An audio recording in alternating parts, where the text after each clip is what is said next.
इस वीडियो में हम लोग क्वाड्रेंट और साइन कन्वेंशन को समझेंगे, यानी कि यह कोऑर्डिनेट ज्योमेट्री का सबसे बेसिक टॉपिक है। यानी कोऑर्डिनेट ज्योमेट्री में आगे बढ़ने से पहले इसको जानना बहुत ही ज़्यादा जरूरी है, ताकि आगे किसी कंसेप्ट में हम लोग को प्रॉब्लम नहीं हो। तो सबसे पहले हम लोग समझेंगे कि क्वाड्रेंट क्या होता है। सबसे पहला टॉपिक है यह क्वाड्रेंट क्या होता है। तो हम इस एक्स एक्सिस से सबसे जब हम एंटी क्लॉकवाइज जाएंगे तो ये वाला जो होगा सबसे पहला पार्ट, ये होगा फर्स्ट क्वाड्रेंट। ये हो जाएगा फर्स्ट क्वाड्रेंट। ये हो जाएगा सेकेंड क्वाड्रेंट, यानी एंटी क्लॉकवाइज जाना है हमको यहाँ से, तो ये क्या हो जाएगा सेकेंड क्वाड्रेंट। ये हो जाएगा थर्ड क्वाड्रेंट।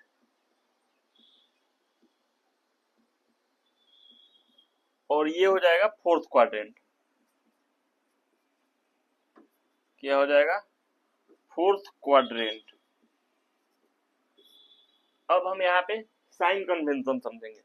तो साइन कन्वेंशन से क्या होता है, किसी भी डिस्टेंस को अगर हम इस ओरिजिन से राइट साइड में ले तो इसको हम लोग पॉजिटिव बोलेंगे, और इस ओरिजिन से ऊपर ले तब भी यह क्या होगा पॉजिटिव होगा।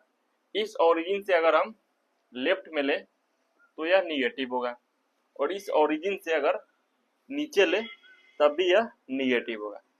तो अगर कोई पॉइंट फर्स्ट क्वाड्रेंट में, जैसे यहाँ पे, तो फर्स्ट क्वाड्रेंट में क्या होगा कि जो अब्सिसा है यानी एक्स एक्सिस वह पॉजिटिव होगा, इसलिए फर्स्ट क्वाड्रेंट में जो अब्सिसा होगा वो क्या होगा पॉजिटिव होगा।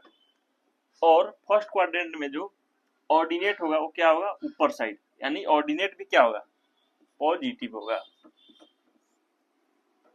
उसी तरह तरीके से अब हम सेकेंड क्वाड्रेंट में चलते हैं। तो सेकेंड क्वाड्रेंट में कहीं भी मान लेते हैं एक पॉइंट है, तो सेकेंड क्वाड्रेंट में जो अब्सिसा होगा वो क्या होगा लेफ्ट साइड में होगा। तो यहाँ पे जो अब्सिसा यानी एक्स एक्सिस क्या होगा वो निगेटिव होगा। अब्सिसा मतलब एक्स एक्सिस क्या होगा निगेटिव होगा। और वाई हमको क्या लेना है, वाई हमको ऊपर लेना है। तो वाई जब हम ऊपर लेंगे तो यहाँ पे ऑर्डिनेट यानी वाई एक्सिस क्या हो जाएगा पॉजिटिव हो जाएगा।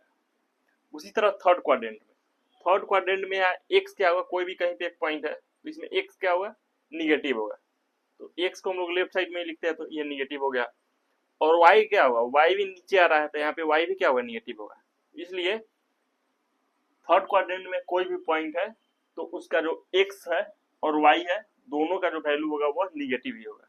उसी तरह अगर फोर्थ क्वाड्रेंट में चले तो फोर्थ क्वाड्रेंट में जो एक्स है उसको हम लोग राइट साइड में आ रहा है, तो फोर्थ क्वाड्रेंट में जो है एक्स क्या हो जाएगा पॉजिटिव हो जाएगा।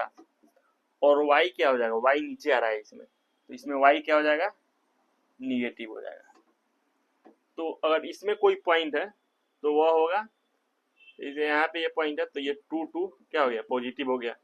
यहाँ पे कोई पॉइंट है तो क्या हो गया -2 और 2, एक्स निगेटिव वाई पॉजिटिव। यहाँ पे मान लीजिए पॉइंट है तो यहाँ -2 और -2 दोनों निगेटिव होगा। और यहाँ पे यह पॉइंट है तो क्या हो जाएगा 2 और -2। तो इसी तरीके से हम लोग साइन कन्वेंशन को यूज करेंगे, और यही होता है क्वाड्रेंट एंड साइन कन्वेंशन, जो कि कोऑर्डिनेट ज्योमेट्री का एक बहुत ही इंपॉर्टेंट टॉपिक है।